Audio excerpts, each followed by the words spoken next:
അപ്പോൾ ഇതാ ഇതുപോലെ ആരെങ്കിലും ഉണ്ടാക്കിക്കണം. നമ്മൾ സാധാരണ മുട്ട ബിരിയാണിയും കാര്യങ്ങളൊക്കെ ഉണ്ടാക്കൂല, പക്ഷെ ഇങ്ങനെ ഉണ്ടാക്കാത്തവരൊന്നും ഉണ്ടാക്കി നോക്കിയിട്ട്. അപ്പോൾ ഇതാണ് ആവശ്യമുള്ള സാധനങ്ങൾ.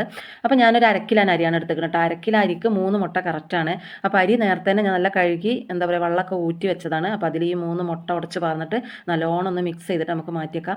പിന്നെ അരിയിൽ തുള്ളി വെള്ളം പാടില്ല കേട്ടോ, തീരെ വെള്ളം പാടില്ല, നല്ല ഡ്രൈ ആയിട്ടിരിക്കണം. അപ്പോഴാണ് നമ്മൾ വേവ് കറക്റ്റ് ആവുള്ളൂ. എന്നിട്ട് വെളിച്ചെണ്ണയിലാണ് ഉണ്ടാക്കുന്നത് കേട്ടോ. വെളിച്ചെണ്ണയിൽ കുറച്ച് ചെറിയ ജീരകം ഇട്ട് കൊടുത്തിട്ട് കനലാണ്ട് അരിഞ്ഞ സവാള ഇട്ട് കൊടുക്കുക, ഇഞ്ചി വെളുത്തുള്ളി പേസ്റ്റ് ഇട്ട് കൊടുത്തിട്ട് നല്ലോണം ഒന്ന് വഴറ്റിയെടുക്കട്ടെ. എന്നിട്ട് ഒരു തക്കാളി ഇട്ട് കൊടുത്തിട്ട് നല്ല പഴുത്ത തക്കാളി ഒന്ന് ഇട്ട് കൊടുത്തിട്ട് ആവശ്യത്തിന് ഉപ്പ് ഇട്ടിട്ട് നമുക്ക് വേവിച്ചെടുക്കാം. പിന്നെ പച്ചക്കറിയും കാര്യങ്ങളൊക്കെ നമുക്ക് ഏതാ ആവശ്യം അത് ഇട്ട് കൊടുക്കാം കേട്ടോ. നമ്മളെ മക്കളെ ഏതാ തിന്നണ് അത് എന്തായാലും നമുക്ക് ഇതിൽ ഇട്ട് കൊടുക്കാം. അപ്പോൾ ആ തക്കാളി നല്ലോണം വെന്തേക്കണമെങ്കിൽ നമുക്ക് മസാലപ്പൊടിയൊക്കെ ഇട്ട് കൊടുക്കാം കേട്ടോ. പിന്നെ അതാ കറി മസാലേൻ്റെ പൊടി ഒരു 1/2 ടീസ്പൂൺ ഇട്ട് കൊടുത്തിക്കണേ. പിന്നെ കാശ്മീരി ചില്ലി, അത് ആകുമ്പോൾ നമുക്ക് നല്ല കളറും ഉണ്ടാവും എന്നാൽ എരിവും ഉണ്ടാവില്ല.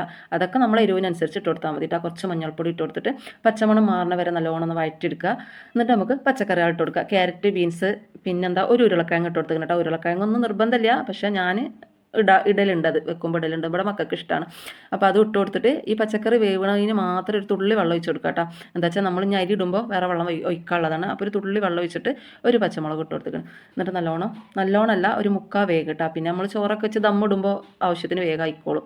ഉടഞ്ഞു കഴിഞ്ഞാൽ രസം ഉണ്ടാവില്ല കേട്ടോ. ഉരുളക്കിഴങ്ങൊക്കെ നല്ല ഉടഞ്ഞു കഴിഞ്ഞാൽ നമുക്ക് എന്താ പറയുക ടേസ്റ്റ് മാറും.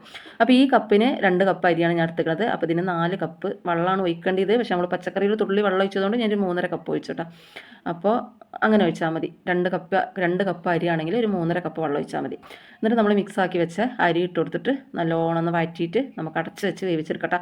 സിമ്മിൽ വെച്ച് വേവിച്ചെടുക്കുക. അപ്പോൾ വേവ് കറക്റ്റാവും.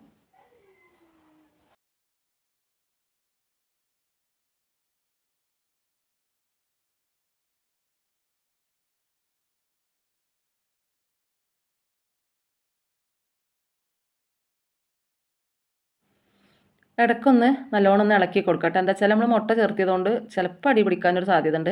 പാത്രത്തിനനുസരിച്ചിട്ട് ഇരിക്കട്ടോ. അപ്പോൾ ഇതാ നല്ല വെന്തിക്കണ്, നല്ല ഉതിർന്നിട്ട് നല്ല ഒട്ടലൊന്നും ഇല്ല കേട്ടോ. അപ്പോൾ ആവശ്യത്തിന് മല്ലിയില ഇട്ട് കൊടുത്താൽ നമുക്ക് എന്താ പറയുക കുട്ടികൾക്ക് കൊടുത്തു വിടണമെങ്കിലോ ഇനി നമുക്ക് വീട്ടിലാണെങ്കിലൊക്കെ അടിപൊളി ചോറാണ്.